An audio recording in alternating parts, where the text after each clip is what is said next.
बिस्मिल्लाहिर्रहमानिर्रहीम। अस्सलाम वालेकुम डियर स्टूडेंट्स। आज हम लोग एक्सरसाइज नंबर 6.3 स्टार्ट करेंगे। Question number 1 is complete the following table.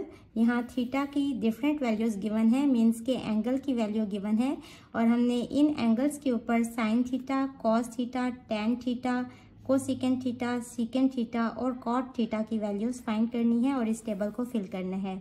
तो एक्सरसाइज स्टार्ट करने से पहले आपके साथ कुछ बेसिक कंसेप्ट शेयर करूंगी ताकि ये एक्सरसाइज सॉल्व करने में आपको आसानी हो। तो चलिए स्टार्ट करते हैं। सबसे पहले तो आपको ये पता होना चाहिए कि ट्रिग्नोमेट्रिक रेशियोज क्या होती हैं।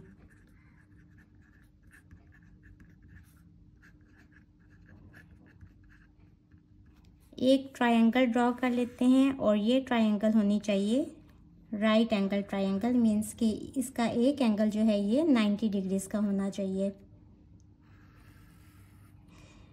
90 डिग्रीज के अपोजिट जो साइड होती है इसको हम कहते हैं हाइपोटेन्यूज। ये वाली जो साइड होती है इसको हम कहते हैं परपेंडिकुलर और इस साइड को हम कहते हैं बेस। अब ट्रिग्नोमेट्रिक रेशियोज क्या होती हैं? Sign theta, cos theta, tan theta, फिर कोसेकेंट थीटा, सीकेंट थीटा और कॉट थीटा। इनको हम कहते हैं कि ये ट्रिग्नोमेट्रिक रेशियोज हैं। अब ये किसके इक्वल हैं? Sine theta.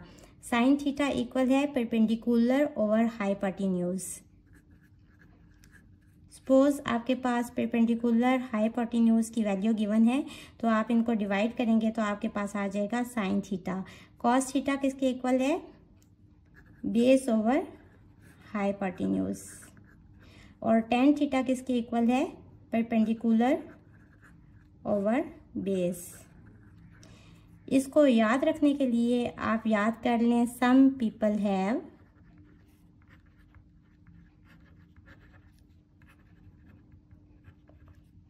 curly brown hairs,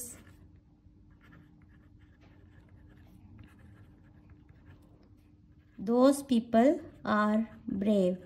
अब यहाँ से देखें सम एस से बन रहा है साइन थीटा, पीपल का पी से बन रहा है परपेंडिकुलर और हैव के एच से बन रहा है हाइपोटेन्यूज। यहाँ सी से कॉस थीटा, बी से बेस और हेयर से एच से हाइपोटेन्यूज और टेन थीटा, यहाँ टी से टेन, पी से परपेंडिकुलर और इस बी से बेस। तो आप इसको याद करेंगे तो आपको ये वाली रेशियोज याद हो जाएंगी। और कोसेकेंट थीटा किसके इक्वल होता है? साइन थीटा के रेसिप्रोकल को हम कहते हैं कि ये कोसेकेंट थीटा है, मीन्स के 1 ओवर साइन थीटा, यानी कि ये उल्ट हो जाएगा तो hypotenuse divided by perpendicular. Secant theta किसके इक्वल होता है? कॉस थीटा के इनवर्स के, यानी कि 1 ओवर कॉस थीटा, यानी कि हाइपोटेन्यूज डिवाइडेड बाय बेस। और कॉट थीटा किसके इक्वल होता है? टेन थीटा के इनवर्स के, ये किसके इक्वल है? बेस ओवर परपेंडिकुलर के। तो अगर आपके पास इन साइड्स की वैल्यू गिवन होगी तो आप इन ट्रिग्नोमेट्रिक रेशियोज को कैलकुलेट करके इनका आंसर निकाल सकते हैं। अब एक कोऑर्डिनेट प्लेन ड्रॉ कर लें। ये एक्स एक्सिस है, ये वाई एक्सिस है। यहाँ एक्स की वैल्यू नेगेटिव होती है और यहाँ वाई की वैल्यू नेगेटिव होती है। तो इस एक्सिस के ऊपर हमें पता है कि एक्स की वैल्यू 1 होती है और वाई की वैल्यू 0 होती है। यहाँ एक्स 0 होता है, वाई 1 होता है। यहाँ एक्स -1 होता है और वाई 0 होता है और यहाँ एक्स 0 होता है और वाई -1 होता है। अब ये जो एक्स और वाई की वैल्यू हम बता रहे हैं ये बेसिकली क्या है? कॉस थीटा और साइन थीटा की वैल्यूज हैं। ये 0 यहाँ साइन थीटा है और बाकी सब में भी ऐसे ही है। तो देखें ये जो एक्स एक्सिस है इसको हम कहते हैं कि ये 0 लाइन है, ठीक है। ये वाली जो है ये देखें ये 90 का एंगल बना रहा है। इस वाली जगह को हम क्या कहते हैं? π/2 या 90 डिग्रीज। इसको क्या कहते हैं? 180 डिग्रीज या पाई। इसको क्या कहते हैं? 270 डिग्रीज या फिर 3π/2। अब देखें यहाँ से ही कुछ वैल्यूज हमें पता चल गई। साइन 0 क्या होगा और कॉस 0 क्या होगा। अगर थीटा की वैल्यू यहाँ 0 है तो देखें साइन 0 0 है और कॉस 0 कितना है 1 है। तो साइन 0 0 है और कॉस 0 1 है। इसी तरह इस एंगल के ऊपर मीन्स के साइन 90 पे और कॉस 90 पे क्या वैल्यू होगी। यहाँ देखें साइन 90, या आप इसको ऐसे भी कह सकते हैं साइन π/2। रेडियंस में π/2 है और डिग्रीज में 90 डिग्रीज है। तो इसके ऊपर साइन की क्या वैल्यू है, मीन्स के वाई एक्सिस की क्या वैल्यू है 1, और इसी तरह कॉस 90 डिग्री या फिर कॉस π/2 कितना है 0, एक्स एक्सिस वाली वैल्यू। अब यहाँ देखें ये 180 डिग्री है, या फिर इसको हम क्या कहेंगे साइन पाई, और यहाँ भी कॉस 180 डिग्री या फिर कॉस पाई। ये 0 है मीन्स के y की वैल्यू यहाँ 0 है और x कितना है नेगेटिव मीन्स के -1। इसी तरह यहाँ हम इसको क्या कहेंगे कि ये साइन 270 डिग्रीज या फिर साइन 3π/2, कॉस 270 डिग्रीज या फिर कॉस 3π/2। ये कितने हैं, साइन की वैल्यू यहाँ -1 है और कॉस की वैल्यू कितनी है 0। और यहाँ से देखें अब जब ये एक कंप्लीट राउंड हो जाएगा तो हम इसको लिखेंगे साइन 360 डिग्री या फिर रेडियंस में क्या हो जाएगा 2π इक्वल्स टू कितना है, साइन की वैल्यू यहाँ भी 0 है और कॉस की वैल्यू कितनी आ जाएगी, या फिर कॉस 2π, ये हो जाएगा अगेन 1। स्टूडेंट्स अब हमें ये तो पता चल गया कि इस कोऑर्डिनेट प्लेन को देखते हुए थीटा की डिफरेंट वैल्यूज़ के ऊपर हमने साइन थीटा और कॉस थीटा की ये वाली वैल्यूज़ किस तरह लिखी हैं। अब इन वैल्यूज़ को देखते हुए हम बाकी ट्रिग्नोमेट्रिक रेशियोज़ भी फाइंड कर सकते हैं, जैसे कि साइन 90 है 1 के इक्वल, और हमें पता है कि कोसेकेंड 90 कितना होगा 1/sin 90, यानी कि 1/1, तो कोसेकेंड 90 डिग्री का आंसर आ जाएगा 1। इसी तरह सेकेंड 90 डिग्री किसके इक्वल होते हैं 1/cos 90, यानी कि 1/0। जब भी 0 से कोई भी नंबर डिवाइड हो रहा हो तो आंसर आता है अनडिफाइंड या फिर इन्फिनिटी। तो सेकेंड 90 का क्या आंसर होगा अनडिफाइंड। इसी तरह जब हमारे पास साइन 90 और कॉस 90 की वैल्यू आ गई तो हमें पता है कि टेन थीटा इक्वल होता है sine theta divided by cos theta. तो थीटा की जगह पे अगर एंगल है 90 डिग्रीज या फिर π/2 तो यहाँ होगा sine 90 divided by cos 90। Sine 90 है 1 और कॉस 90 है 0, तो 1/0 आंसर आ जाएगा अनडिफाइंड या फिर इन्फिनिटी। कॉट 90 डिग्री इक्वल होते हैं 1/tan 90 मीन्स के 1/इन्फिनिटी, और जब भी कोई नंबर इन्फिनिटी से डिवाइड हो रहा हो तो आंसर आता है 0। तो कॉट 90 किसके इक्वल हो जाएगा 0। अभी तक जो हमने पढ़ा उसके ऊपर हम ये वाला कॉलम और ये वाले सारे कॉलम्स फिल कर सकते हैं।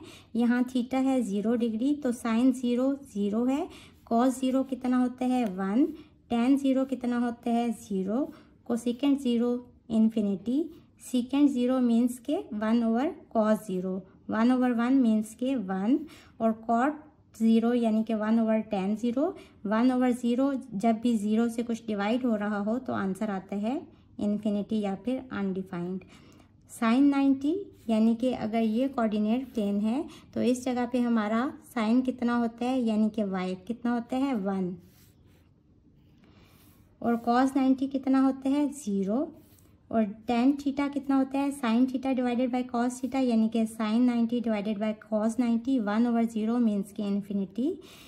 Cosecant theta 1/sin theta which is equals to 1, secant theta equals to 1/cos theta यानी कि 1/0 which is equals to infinity, और कॉट थीटा 1/tan थीटा 1/इन्फिनिटी 0। अगर थीटा हो 180 डिग्री मीन्स के ये वाली साइड, तो यहाँ साइन थीटा की क्या वैल्यू होती है 0 और कॉस थीटा की क्या वैल्यू होती है -1।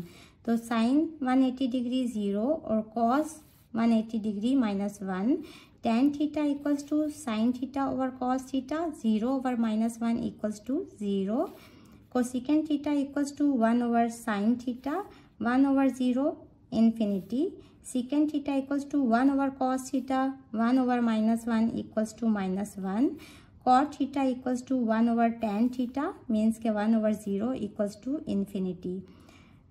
अब इस वाली कोऑर्डिनेट के ऊपर हमारी जो साइन थीटा की वैल्यू होती है वो है -1 और कॉस 270 कितना होगा 0, tan 270 कितना होगा इन्फिनिटी, कोसेकेंट 270 कितना होगा 1 over sine 270, 1 over -1 equals to -1, secant theta equals to 1 over cos theta होता है 1 over 0 which is equals to infinity, और cot theta equals to 1 over tan theta 1 over infinity. जब भी इन्फिनिटी से कोई नंबर डिवाइड हो रहा हो तो आंसर आता है 0। साइन 360 डिग्री कितना होता है इस साइड पे, तो ये साइन 0 के ही इक्वल होते हैं मीन्स के 0। कॉस 360 1, tan 360 0 मीन्स के sine over cos 0 over 1 0, cosecant theta यानी कि 1 over sine theta 1 over 0 infinity, secant theta 1 over cos theta और ये कितना होगा 1 over 1 which is equals to 1, और cot theta 1 over tan theta 1 over 0 which is equals to infinity.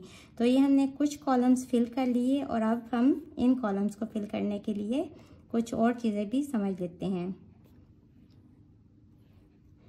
तो ये हमने कुछ कॉलम्स फिल कर लिए और अब हम इनको सॉल्व करके समझते हैं।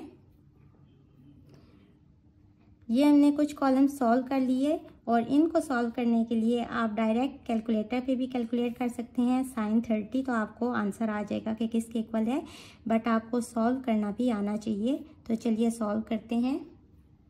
अब हम ट्रिग्नोमेट्रिक रेशो फाइंड करेंगे 30 डिग्री पे। अब ट्रिग्नोमेट्रिक रेशो 30 डिग्री पे फाइंड करने का क्या मतलब है कि साइन 30 डिग्री, कॉस 30 डिग्रीज और बाकी इसी तरह ट्रिग्नोमेट्रिक रेशोज 30 डिग्रीज पे फाइंड करेंगे। यहाँ हमारे पास थीटा है 30 डिग्री और यहाँ अगर इसको हम रेडियंस में देखें तो ये π/6 होता है। अगर आप इससे कंफ्यूज हो रहे हैं तो आप पिछली एक्सरसाइजेस में पढ़ चुके हैं कि डिग्री से रेडियंस में कन्वर्ट करने के लिए π/180 से मल्टीप्लाई करते हैं। तो इसको सिंप्लीफाई करेंगे तो हमारे पास आ जाएगा π/6 रेडियंस। तो अगर वो आपको कहते हैं कि साइन π/6 या साइन 30 तो इट मीन्स कि वो आपसे एक ही चीज़ पूछ रहे हैं। ये सॉल्व करने के लिए आप इस जगह पे कोई पॉइंट ले लें P, और बेसिकली ट्रिग्नोमेट्रिक रेशियोज क्या होती हैं कि हमने x और y की वैल्यूज़ फाइंड करनी होती है। इस पॉइंट को आप कह लें कि ये x1 है और यहाँ y कितना है y1। अब देखें अगर आप यहाँ से यहाँ तक एक लाइन ड्रॉ करें और सपोज हमने यहाँ ये वाला जो सर्कल लिया ये एक यूनिट सर्कल है। यूनिट सर्कल का क्या मतलब होता है कि इसका रेडियस कितना है 1। अब देखें यहाँ से यहाँ तक ये x एक्सिस है, इसको हम कह लेते हैं कि ये x1 है और ये वाला एंगल कितना होगा 30 डिग्रीज का। तो हमने बेसिकली इस एंगल के ऊपर x और y की वैल्यूज़ बतानी है। तो यहाँ से आप एक परपेंडिकुलर ड्रॉ कर लें क्योंकि हमें पता है कि ट्रिग्नोमेट्रिक रेशियोज हमेशा 90 डिग्रीज के एंगल्स के ऊपर होती हैं। तो यहाँ ये जो एंगल बन रहा है ये कितना है 90 डिग्री का। अब आप इस वाली जगह को कह लें कि ये y1 है क्योंकि ये देखें ये y एक्सिस के बराबर है। और देखें यहाँ से यहाँ तक बेसिकली ये रेडियस ही है और चूंकि ये यूनिट सर्कल है तो ये रेडियस कितना होगा 1। अब यहाँ देखें y1 कितना होगा, ये 90 डिग्री है, ये 30 डिग्री है। तो अगर तीनों एंगल्स को ऐड करें तो ट्रायंगल के तीनों एंगल्स किसके इक्वल होने चाहिए 180 डिग्रीज के इक्वल। ये 90 का एंगल है, ये 30 का एंगल है, तो ये एंगल कितना होगा 60 डिग्रीज का। अब देखें अगर ये एंगल 60 डिग्री का है तो इससे क्या पता चल रहा है कि ये जो साइड है ये इस साइड की हाफ है। यहाँ से हमें क्या पता चल गया कि y1 जो है ये 1/2 है। अब अगर ये यूनिट सर्कल है तो यूनिट सर्कल की इक्वेशन होती है x² + y², इसका आंसर आता है 1 के इक्वल। और यहाँ हमारे कोऑर्डिनेट क्या हैं x1 और y1, तो हम x और y की जगह लगा लेते हैं x1 और y1। तो यहाँ से x1 की जगह हम x1 ही रहने देते हैं और y1 की जगह पे उसकी वैल्यू पुट कर देते हैं 1/2 का स्क्वायर इक्वल्स टू 1। इसको सिंप्लीफाई करें, ये यहाँ जाके माइनस हो जाएगा 1/4। एलसीएम लें 3/4 और यहाँ x1 स्क्वायर है, हमें x1 की वैल्यू चाहिए तो हम दोनों साइडों पे स्क्वायर रूट ले लेंगे। यहाँ ये स्क्वायर इस स्क्वायर रूट से कट जाएगा तो हमारे पास आंसर आ जाएगा √3/2। इसका √2 के इक्वल होता है। तो यहाँ से हमारे पास x1 की क्या वैल्यू आ गई, √3/2 मीन्स के ये क्या है, cos 30 डिग्रीज। cos 30 डिग्रीज का आंसर आ गया √3/2 और sin 30 डिग्री किसके इक्वल है, 1/2। या फिर इसको आप sin π/6 भी लिख सकते हैं और इसको cos π/6 भी लिख सकते हैं। तो ये कितना है, 1/2। अब यहाँ से हम कोसिकेंट थीटा की वैल्यू फाइंड कर सकते हैं, इक्वल होता है 1/sin थीटा। अगर थीटा है 30 डिग्री तो कोसिकेंट 30 डिग्री किसके इक्वल हो जाएगा, 1/2। तो 2 ऊपर आ जाएगा मीन्स के 2। इसी तरह सीकेंट थीटा किसके इक्वल होता है, 1/cos थीटा के इक्वल होता है। और cos थीटा की क्या वैल्यू है, √3/2। तो ये कितना आ गया आंसर, 2/√3। जो सबसे नीचे होते हैं वो ऊपर आ जाते हैं, तो ये हो जाएगा 2/√3। और यहाँ से हम tan थीटा और cot थीटा की वैल्यू भी फाइंड कर सकते हैं। tan थीटा इक्वल होगा sin theta over cos theta, यानी कि 1/2 डिवाइडेड बाई √3/2। तो 2 से कट जाएगा तो 1/√3 आ जाएगा। और इसी तरह cot थीटा होता है 1/tan थीटा के इक्वल, तो 1/√3 उसका आंसर आ जाएगा। अब ये वैल्यूज़ भी हम टेबल में पुट कर देंगे। अब हम ट्रिग्नोमेट्रिक रेशियो फाइंड करेंगे at an angle of 45 degree. अब यहाँ से हम एक लाइन ड्रॉ कर लेते हैं और सपोज कर लेते हैं कि ये जो सर्कल है ये यूनिट सर्कल है, मीन्स के इसका रेडियस 1 है। तो जब सर्कमफेरेंस के ऊपर सेंटर से कोई भी लाइन ड्रॉ करेंगे तो उसकी लेंथ कितनी होगी, रेडियस के इक्वल, यानी कि 1। और ये एंगल कितना होना चाहिए, 45 डिग्रीज का। इस पॉइंट को P कह लेते हैं और इसके कोऑर्डिनेट्स हैं x1 और y1। तो बेसिकली हमने इसके कोऑर्डिनेट्स की वैल्यू फाइंड करनी है। यहाँ से परपेंडिकुलर ड्रॉ करें ताकि ये वाला एंगल जो है हमारा ये 90 डिग्रीज का बने, क्योंकि जो हमने ट्रिग्नोमेट्रिक रेशियोज फाइंड करनी होती हैं उसमें ट्रायंगल जो है वो हमारी राइट एंगल ट्रायंगल होनी चाहिए। अब ये वाली साइड हमारी x एक्सिस के ऊपर है तो इसको कह लें x1, और ये y एक्सिस के पैरेलल है तो इसको कह लें y1। अब देखें ये एंगल है 90 डिग्रीज का, तो ये एंगल कितने हैं, 45 डिग्रीज का। इट मीन्स कि ये एंगल भी कितना होगा, 45 डिग्रीज का, क्योंकि ट्रायंगल में सम ऑफ ऑल एंगल्स किसके इक्वल होने चाहिए, 180 डिग्रीज के। तो अगर ये 45 है, ये 90 है, तो ये भी 45 डिग्री का होगा। इट मीन्स कि ये दोनों एंगल्स क्या हैं, बराबर। इसका क्या मतलब कि ये साइड इस साइड के इक्वल है, मीन्स के x1 इक्वल आ गया y1 के। अब जो यूनिट सर्कल की इक्वेशन है वो है x² + y² = 1, लेकिन हमारे पास जो कोऑर्डिनेट्स हैं वो हैं x1 और y1। तो ये क्या हो जाएगा, x1² + y1² = 1। अब y1 की जगह पे वैल्यू पुट कर दें x1 की, क्योंकि ये दोनों इक्वल हैं। तो ये हो जाएगा 2x1² = 1, और यहाँ से हमारे पास आ जाएगा x1² = ये 2 यहाँ आके डिवाइड हो जाएगा। अब स्क्वायर है, हमें स्क्वायर के बगैर चाहिए, तो दोनों साइडों पे स्क्वायर रूट ले लेंगे। ये स्क्वायर इस स्क्वायर रूट से कट जाएगा और x1 की हमारे पास क्या वैल्यू आ जाएगी, 1/√2। तो बेसिकली ये किस चीज़ की वैल्यू है, ये है cos 45 डिग्री की value, which is equals to 1/√2। और साइन 45 किसके इक्वल होगा, हमें पता है कि x1 इक्वल है y1 के, तो साइन 45 cos 45 के ही इक्वल हो जाएगा, विच इज़ इक्वल्स टू 1/√2। और यहाँ से हमें क्या पता चल रहा है कि सेकेंड 45 डिग्री किसके इक्वल होगा, 1/cos 45 डिग्री के इक्वल, मीन्स के 1/√2 विच इज़ इक्वल्स टू √2। और इसी तरह कोसेकेंट 45 डिग्री किसके इक्वल होगा, 1/sin 45 डिग्रीज के इक्वल, मीन्स के 1/√2 which is equals to √2। tan 45 degree किसके इक्वल होगा, sin 45 degree divided by cos 45 degree.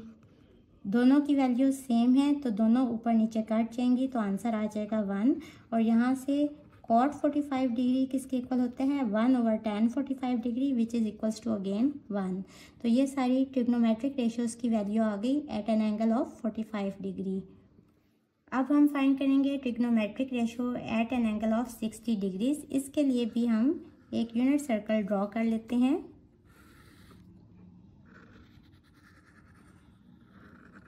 और यहाँ से एंगल हमने कितना रखना है, 60 डिग्री। 60 डिग्रीज़ के ऊपर एक हम लाइन ड्रॉ करते हैं और ये एंगल कितना है, 60 डिग्रीज़ का। इस पॉइंट को हम क्या कह लेते हैं कि ये P है और इसके कोऑर्डिनेट्स हैं x1 y1। अब देखें, चूंकि ये यूनिट सर्कल है और इसके सेंटर से ही ये लाइन ड्रॉ हो रही है सर्कमफेरेंस तक, तो इट मीन्स कि ये क्या है, रेडियस है। तो ये 1 के इक्वल होगा। यहाँ से एक लाइन ड्रॉ कर लें x एक्सिस के ऊपर, तो ये एंगल हमारा 90 डिग्रीज़ का आ जाएगा। ये हमारे x एक्सिस के लॉन्ग है तो ये x1 है और ये y एक्सिस के लॉन्ग है तो ये वाली साइड y1 हो गई। अब देखें, चूंकि ये एंगल है 60 डिग्रीज़ का, ये है 90 डिग्रीज़ का, तो थर्ड एंगल किसके इक्वल होगा, 30 डिग्रीज़ का, यानी कि इसका हाफ। यानी कि इससे क्या पता चल रहा है कि ये जो साइड है ये हाइपोटेन्यूज के कितने हैं, हाफ। यानी कि x1 कितना हो गया, 1/2। अब यूनिट सर्कल की इक्वेशन लिखें, x² + y² = 1। और यहाँ हमारे पास x है x1 और y है y1। तो यहाँ x1 की वैल्यू पुट कर दें, 1/2 का स्क्वायर प्लस y1 का स्क्वायर इक्वल्स टू 1। यहाँ से जब y1 स्क्वायर इक्वल आ जाएगा 1 माइनस ये वहाँ जाके 1/4 हो जाएगा। इसको सिंप्लीफाई करें तो y1 स्क्वायर इक्वल आ जाएगा 3/4 के। चूँकि ये स्क्वायर है, इसका स्क्वायर ख़त्म करने के लिए अंडर रूट ले लेंगे दोनों साइडों पे, तो ये कट जाएगा और ये इक्वल हो जाएगा y1 = √3। और √4 किसके इक्वल होता है, 2 के इक्वल होता है। अब हमारे पास ये किसकी वैल्यू आ गई, sin 60 डिग्रीज़ की। और sin 60 को अगर हम रेडियंस में कन्वर्ट करें तो ये कितना होगा, π/3। तो ये इक्वल आ गया √3/2 के। और cos 60 डिग्रीज़ किसके इक्वल है, यानी कि cos π/3 1/2 के। यहाँ से हम tan 60 भी फाइंड कर सकते हैं, which is equals to sin 60 degree divided by cos 60 degrees. यह होगा √3/2 डिवाइडेड बाय 1/2। ये देखें, ये 2 ऊपर चला जाएगा और ये 2 बेसिकली इस जगह पे 1 के साथ मल्टीप्लाई हो जाएगा। ये इससे कट जाएगा तो हमारे पास क्या आ जाएगी, इसकी वैल्यू √3। यहाँ से cot 60 डिग्री क्या होता है, इसका रेसिप्रोकल मीन्स के 1/tan 60 which is equals to 1/√3। यहाँ से देखें sin 60 डिग्री इक्वल है √3/2 के, तो कोसिकेंट 60 डिग्री किसके इक्वल होगा, इसका रेसिप्रोकल मीन के 1/sin 60 degree which is equals to 2/√3। और इसी तरह cos 60 डिग्रीज 1/2 है, तो सीकेंट 60 डिग्री किसके इक्वल होगा, 1/cos 60 degrees which is equals to 1/1/2। और ये 2 ऊपर आ जाएगा तो सीकेंट 60 डिग्रीज इक्वल हो जाएगा 2 के। हमने इन एंगल्स के ऊपर भी वैल्यूज़ फाइंड कर ली हैं इन सब ट्रिग्नोमेट्रिक रेशियोज़ की, तो हम यहाँ इस टेबल को फिल कर लेते हैं। sin 30 इक्वल है 1/2 के, cos 30 इक्वल है √3/2 के, tan 30 इक्वल है 1/√3 के, इसकी वैल्यू है 2, ये है 2/√3 और ये ऑलरेडी इन्होंने लिखा हुआ है। sin 45 डिग्रीज किसके इक्वल है, 1/√2 के, ये भी 1/√2 के इक्वल है। tan थीटा 1 के इक्वल उन्होंने खुद ही लिखा हुआ है। कोसिकेंट थीटा मीन्स के 1/sin थीटा, और ये कितने हैं, √2। और इसी तरह सीकेंट थीटा कितने हैं, √2। और cot थीटा इक्वल है 1 के। इस कॉलम को भी फिल कर लें, 1/2। ये वैल्यू tan 60 किसके इक्वल है, √3 के। कोसिकेंट 60 डिग्री किसके इक्वल है, 2/√3 के। सीकेंट 60 डिग्रीज किसके इक्वल है, 2 के, ये उन्होंने खुद ही लिखा हुआ है। और cot 60 डिग्रीज किसके इक्वल है, 1/√3 के। तो ये कॉलम हमारा कंप्लीट हुआ। होपफुली आपको इसकी समझ आ गई होगी। अगर आप मेरे चैनल पर नए हैं तो मुझे लाइक करें, सब्सक्राइब करें और बेल आइकन को प्रेस कर दें। इसके साथ ही मुझे दें इजाज़त। अल्लाह हाफिज़।